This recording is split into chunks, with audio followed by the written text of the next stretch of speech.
Le garçonnet a disparu depuis samedi, les enquêteurs font tout pour le retrouver mais certains, des médiums, sont persuadés de savoir où est Émile.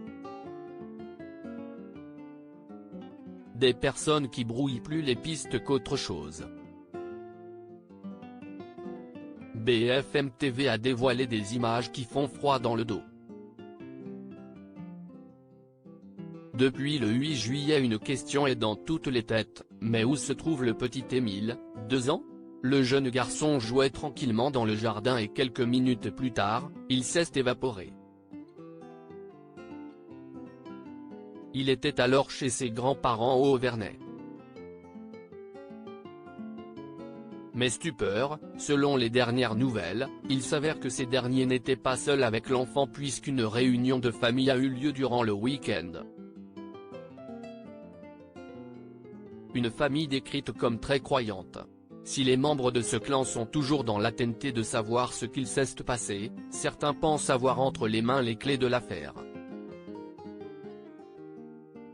Comme l'a fait savoir BFM TV, ce jeudi 13 juillet, des médiums se sont en effet invités dans l'enquête. Une façon indigne pour certains de promouvoir leur business en ligne. Selon eux, le jeune Émile que tout le monde cherchait tantôt sous l'église, dans une voiture, une forêt. Chacun a sa version. Des médiums arrivent même à obtenir 40 000 clics, comme si est le cas d'une internaute qui, avec un jeu de tarot, estime qu'il y a une histoire de rançon derrière tout ça. Une façon de faire qui pollue l'enquête. En effet, certains internautes envoient ces vidéos comme des faits aux enquêteurs et des médiums font des directs comme sur TikTok depuis les bois, devant des centaines de gens, qu'ils commentent en direct.